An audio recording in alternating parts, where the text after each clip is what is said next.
पुण्यामध्ये दिवसेंदिवस गुन्हेगारीच्या घटनांमध्ये वाढ होते आहे. अशातच आता हडपसर परिसरातून एक धक्कादायक घटना समोर आली आहे. हडपसर परिसरात बॉम्ब सदृश्य वस्तू आढळून आल्याने खळबळ उडाली आहे. या घटनेची माहिती मिळताच पोलिसांनी बॉम्ब शोधक पथकाने धाव घेतली आहे. मिळालेल्या माहितीनुसार पुण्यातील हडपसर परिसरात संध्याकाळच्या सुमारास बॉम्ब सदृश्य वस्तू आढळल्याने खळबळ उडाली आहे. हडपसर परिसरात असणाऱ्या एका नामांकित हॉस्पिटल समोर ही बॉम्ब सदृश्य वस्तू आढळली आहे. स्थानिकांनी याची माहिती तातडीनं पोलिसांना दिली आहे. पोलिसांनी घटनास्थळी धाव घेऊन परिसर रिकामा केला आहे. त्यानंतर लगेच याबद्दलची माहिती बॉम्ब शोध पथकाला देण्यात आली. बॉम्ब शोध पथकाने घटनास्थळी धाव घेतली, परिसराची पाहणी केली. हा एक टायमर बॉम्ब असल्याचा प्राथमिक अंदाज वर्तवला जातो आहे.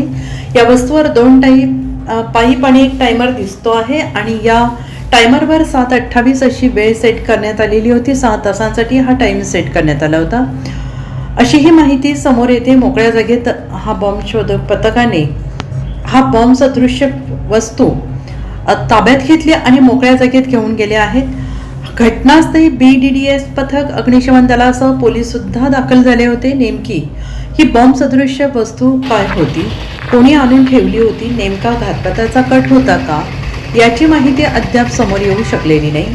पण या घटनेमुळे परिसरात काही काळ तणावाचं वातावरण निर्माण झालं होतं. या प्रकरणाचा तपास पोलीस करत आहेत.